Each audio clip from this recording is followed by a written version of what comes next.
Bonjour, Mélie, bonjour. Bonjour Nicolas. Enchanté. Enchanté, Xavier. Bonjour Nicolas. Enchanté, Xavier. Nicolas.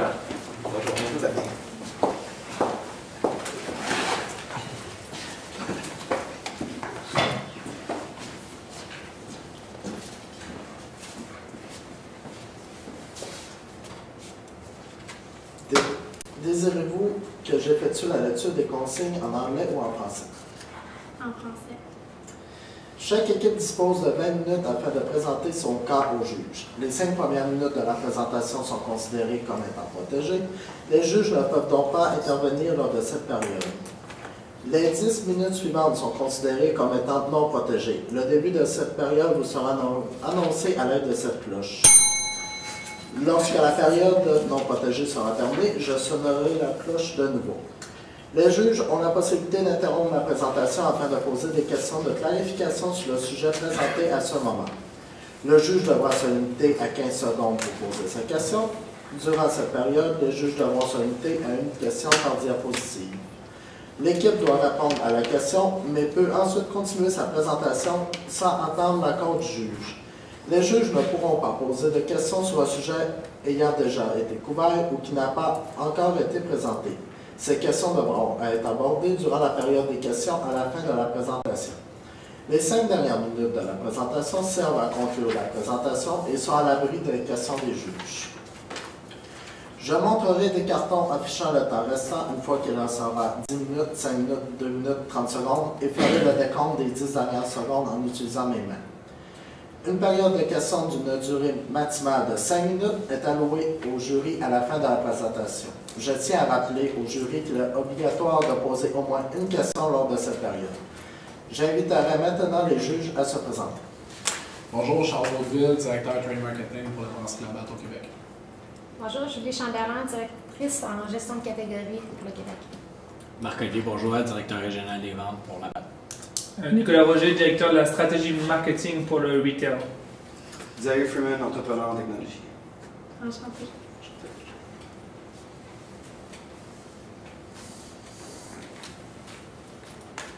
L'innovation, c'est ce qui distingue un leader d'un suiveur.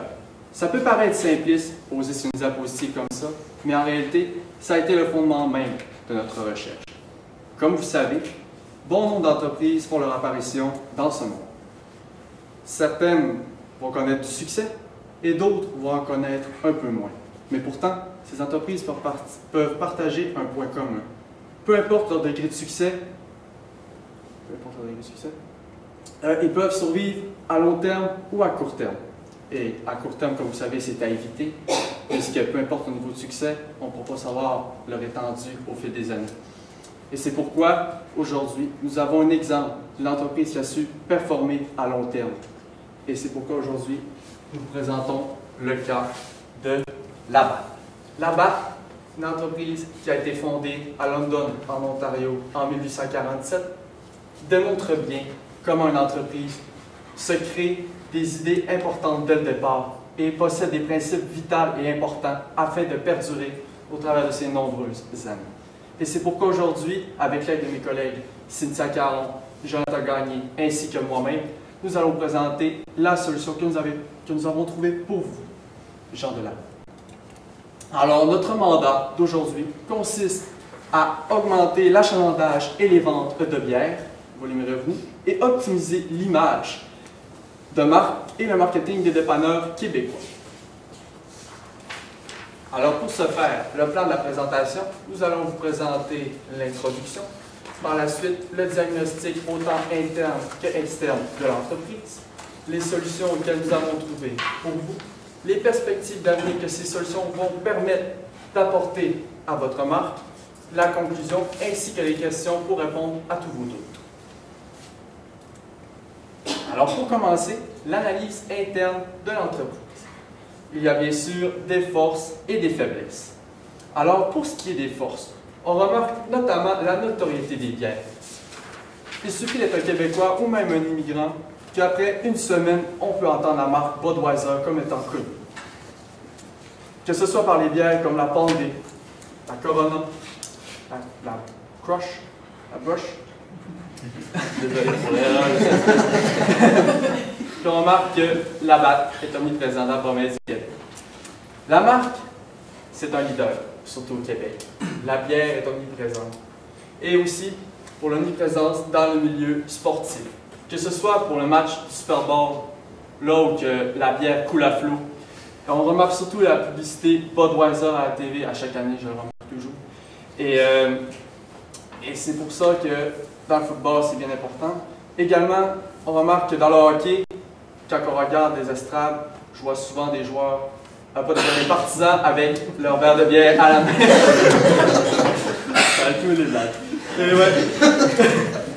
Et c'est pour ça que ça constitue une force de l'entreprise. Pour ce qui est des faiblesses, on constate un déclin dans les dépanneurs corporatifs et indépendants. Pour ce qui est de l'analyse externe, on remarque des opportunités et des menaces. Alors, pour les bières de microbrasserie, ça constitue une opportunité pour vous. C'est un marché que vous n'avez pas vraiment exploité et qui serait vraiment intéressant d'exploiter, car vous pourrez chercher justement ces clients qui sont dans les dépanneurs indépendants, qui ont tendance à aller vers les microbrasseries. Alors, ça serait vraiment une belle opportunité pour vous.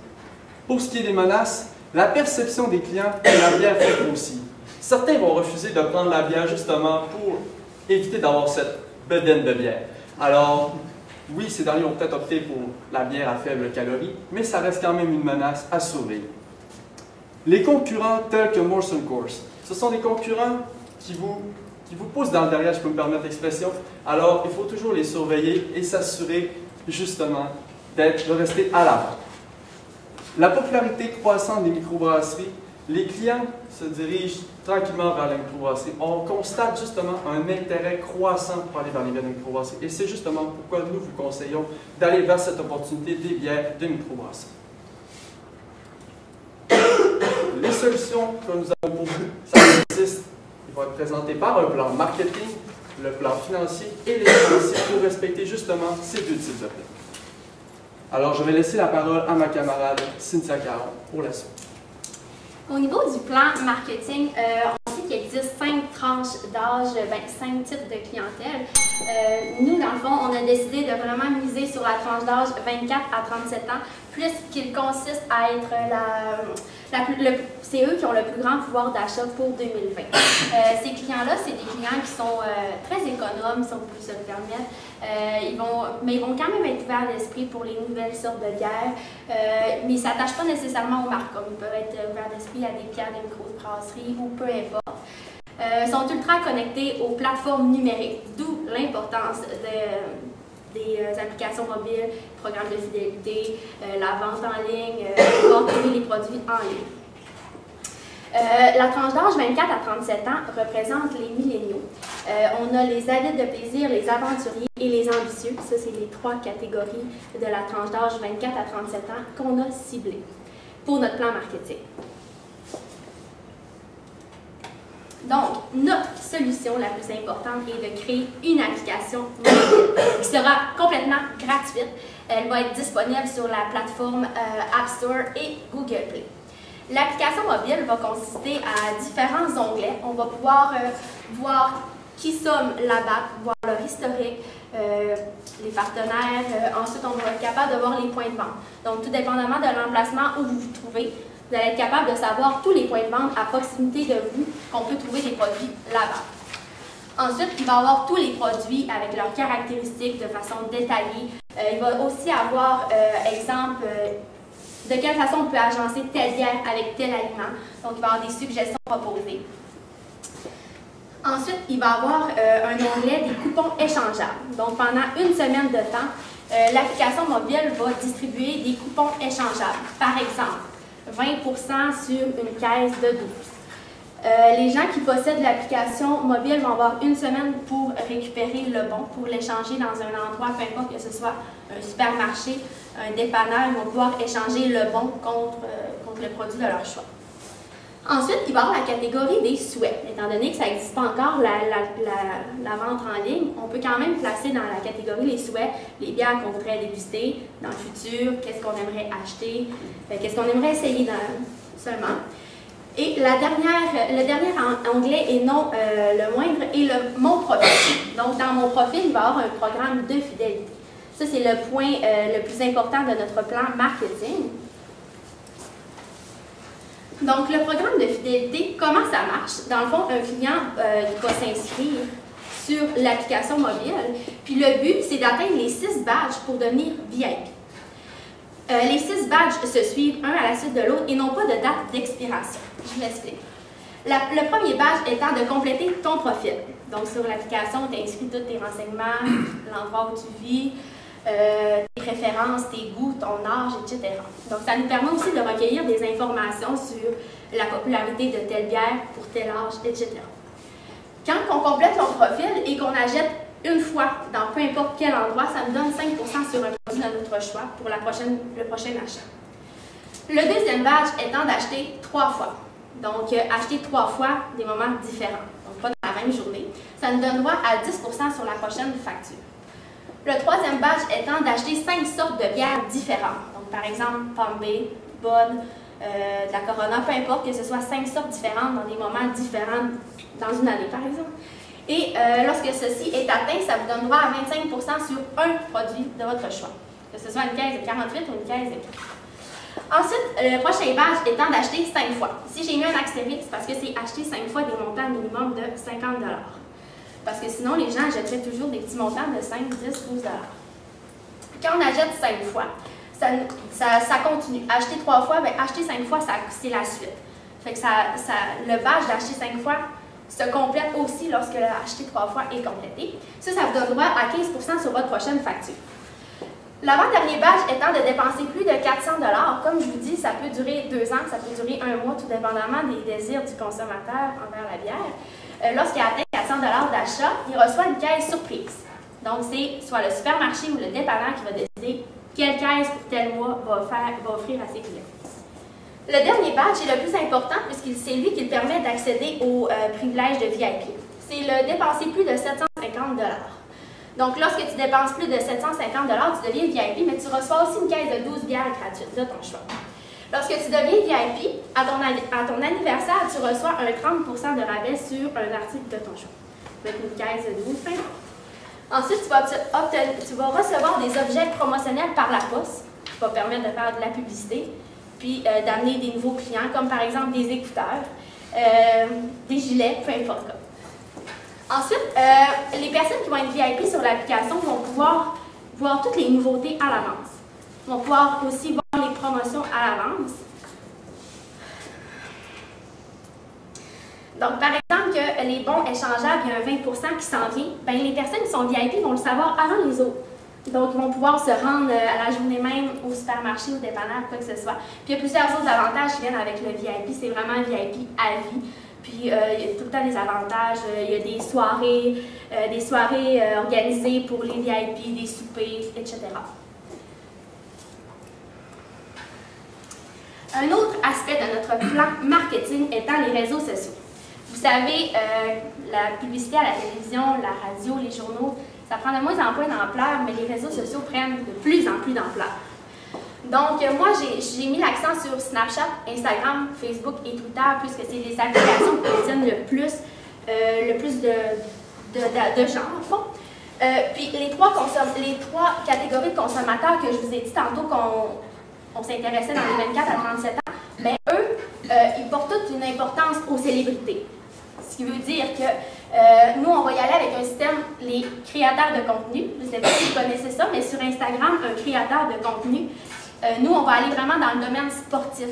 Donc, les créateurs de contenu, par exemple, Georges Saint-Pierre, Carey Price, peu importe, vraiment les célébrités dans le niveau sportif vont promouvoir les produits là-bas en échange d'argent, de contrats, quoi que ce soit. Puis, dans le fond, les célébrités, les créateurs de contenu ont un grand pouvoir de consommation sur les jeunes 24 à 37 ans, les jeunes adultes. Fait qu'on pense que c'est une très bonne idée d'y aller avec la publicité dans les réseaux sociaux. Donc, une autre solution qu'on a désiré vous apporter, c'est le projet Pilote 2.1. Qu'est-ce que ça veut dire? Qu'est-ce que c'est exactement? Le projet 2.1, en fait, c'est une bière différente à chaque mois. Qu'est-ce qu'on vous demande de faire? C'est de créer, de brasser, de mélanger une bière différente par mois et de la mettre sur le marché. Par contre, ne pas la mettre sur le marché n'importe où. On a vu un peu concernant votre entreprise que vous désirez tester les projets avant de les mettre en route. Donc, nous, ce qu'on a pensé, c'est de tester ce projet-là, justement, sur les dépanneurs indépendants.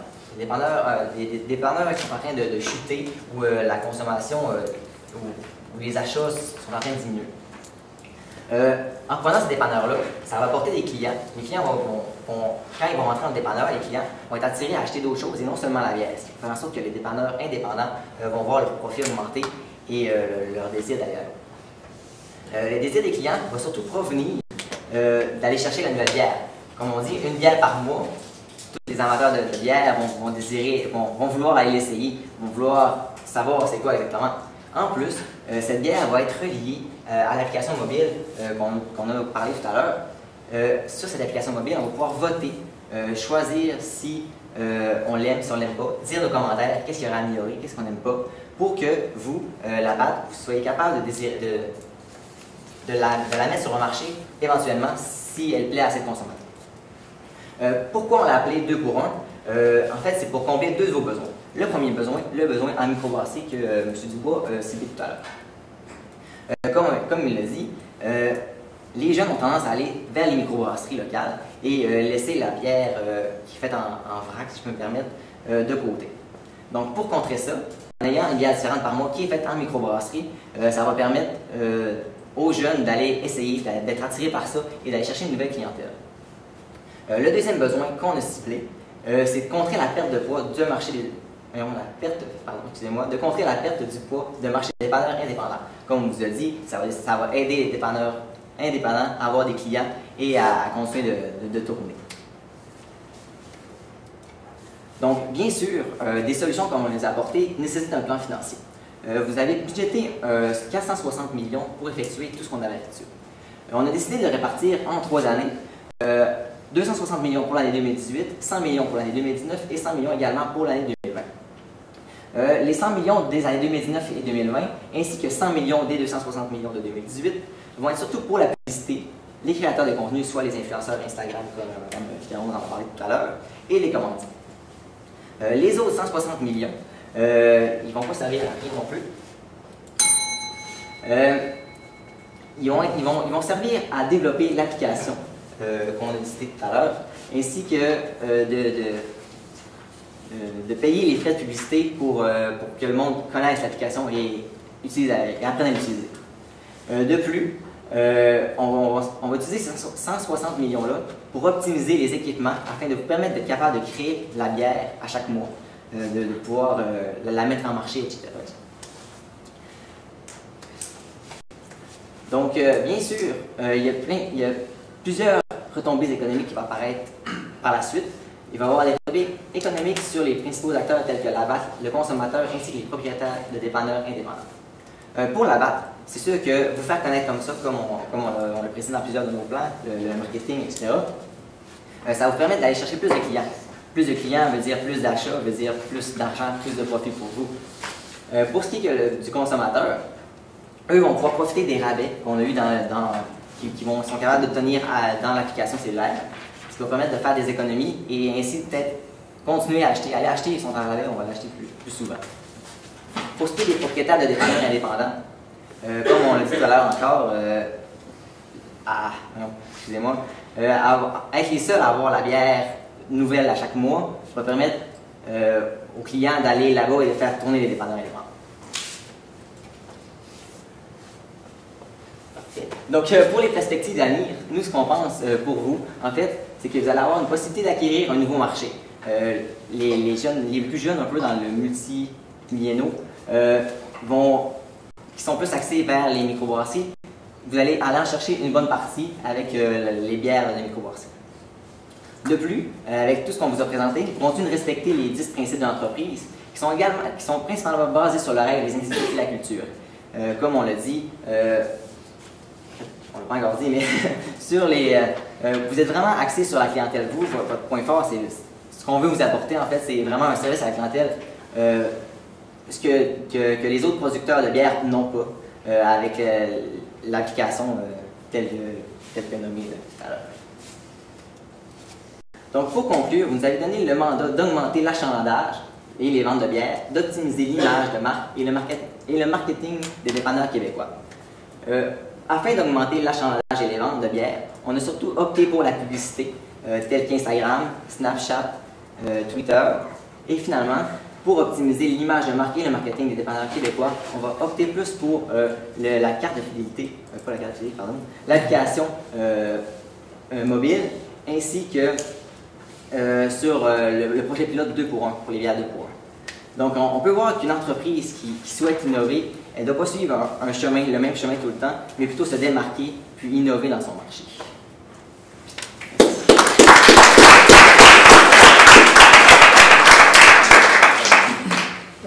Au niveau des applications, quand on sait que chez les milléniaux, 80% des applications sont effacées ou plus utilisées après 2 semaines, quelle va être votre stratégie de lancement et de rétention par la suite?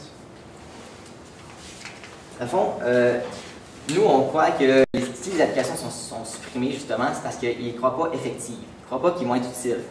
Donc, nous, ce qu'on souhaite, c'est que votre application soit utile. Si votre application est utile, vous allez la garder. Donc, nous, on croit vraiment que votre application de rabais, on s'entend que 20%, c'est quand même assez énorme, ou ça dépend vraiment des rabais que vous désirez mettre, mais une application utile va rester sur son téléphone. Puis c'est ce qu'on souhaite faire de votre application, c'est qu'elle soit utile. Vous allez pouvoir trouver, surtout pour les consommateurs, vu que c'est le consommateur qui l'utilise, les rabais sont très intéressants pour eux, puis c'est ça qu'ils désirent en fait des consommateurs, les rabais pour que ça coûte moins cher. Vous avez quand même des coûts assez élevés sur les 3 années. J'aimerais voir un peu, est-ce que vous avez réussi à calculer un seuil de rentabilité, combien de caisses on doit vendre pour rentabiliser cet investissement-là de 460 millions? Non, on n'a pas calculé ça. Dans votre projet pilote 2 pour 1, fait qu'on parle d'une bière différente par mois. Vous avez aussi présenté un peu, parlé des milléniaux. Les milléniaux, c'est pas des gens qui sont super loyaux.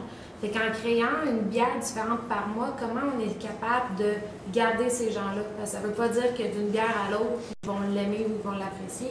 Comment est-ce qu'on fait pour les garder, les rendre loyaux envers cette marque?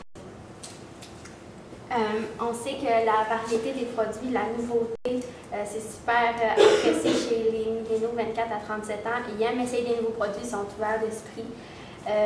Puis en faisant la promotion, c'est sûr que si ça ne fonctionne pas, c'est un projet pilote dans le fond. Donc on va pendant un an de temps conserver les 2 qui ont été les plus populaires, qui ont été les plus votés sur l'application mobile. Au lieu de créer 12 différentes bières dans l'année, on peut utiliser 12 différentes bières de notre portfolio, ça ferait probablement la même affaire pour créer cette variété-là. Parce qu'on a un portfolio d'environ 60 différentes marques en ce moment. Est-ce que vous voyez cette opportunité-là aussi? Ou? Ça peut être une opportunité qu'on peut remarquer, mais nous, ce qu'on voulait vraiment, c'est faire essayer au nouveau concours. Aller chercher des nouveaux consommateurs, donc essayer les nouveaux alcools. Dans le fond, pas prendre les bières que vous avez déjà, mais vraiment en faire de nouvelles pour que même les anciens continuent de rester envers vous et rester loyaux. Pas qu'ils partent dès qu'il y a une nouvelle bière sort, mais qui restent avec vous, votre nouveauté, et que ça roule comme ça. En quoi votre solution est spécifique aux dépanneurs? En quoi elle se différencie qu'il faut que ça soit implanté dans les dépanneurs versus dans les grandes surfaces ou ailleurs dans le marché? Ben, nous, vraiment, ce qu'on voulait considérer là-dessus, c'était vraiment d'aller combler vraiment 2 pour 1. Vraiment essayer, c'est un bel atout que nous, on pensait que justement, d'aller mettre un peu ces bières différentes, style microbrasserie, pour aller justement enlever, réduire l'impact que ça avait dans les dépanneurs justement indépendants. Donc nous, c'était vraiment dans cette optique-là qu'on l'avait considéré. Merci. Vous parliez tantôt d'objets promotionnels. Quand je me balade dans les 4 à 7 étudiants, on dit souvent qu'ils sont tannés des tucs et puis des t-shirts. À quel type d'objets promotionnels vous nous conseillez de mettre en place? Je pourrais donner un exemple, les leads pour les clés ou des petits porte-monnaies, pas fancy, mais juste des petits porte-monnaies quand on veut apporter 2-3 cartes, par exemple dans des événements. C'est toujours pratique, puis ça peut mettre en valeur le produit là-bas. Bon.